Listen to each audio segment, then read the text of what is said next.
Армысың, бауырым, өмін деген сөзге тоқталғым келіп тұр. Өмін деген сөз қазақтың тәңір діні іліміндегі қасиетті сөздің бірі.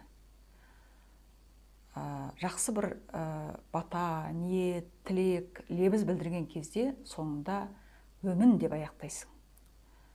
Өмін деген сөздің баламасы басқа халықтарда да бар. Мысалға, үнді халқында ом десе, христиандарда амин дейді, исламда аумин дейді, ал қазақта өмін дейді.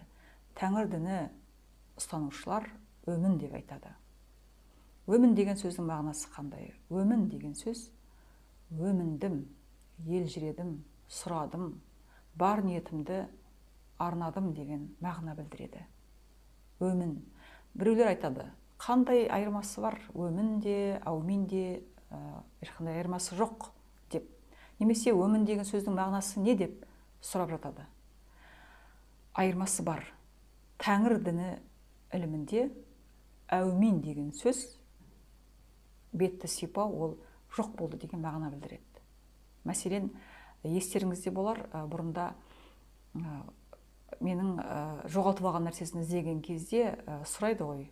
Мәселен, менің жаңағы ер тоқымым қайда деп, сол кезде ол баяғыда әумин болды деп бетін сипайды қазақ. Баяғыда әумин болды, жоқ болды, құрыды деген мағына білдіреді. Сондықтан да әумин деген сөз қазақтың тәңір дінінде осындай ұғым білдіреді.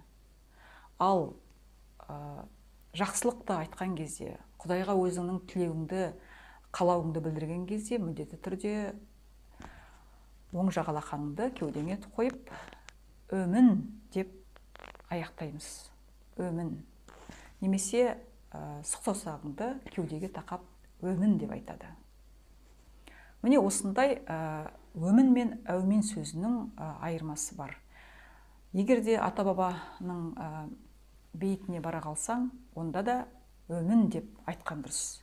Өйткені, егер әумин деп бет сипасаң, әруақтар да жоқ болады. Көріскенше күн жақсы болсын. Осымен ролигімді аяқтаймын.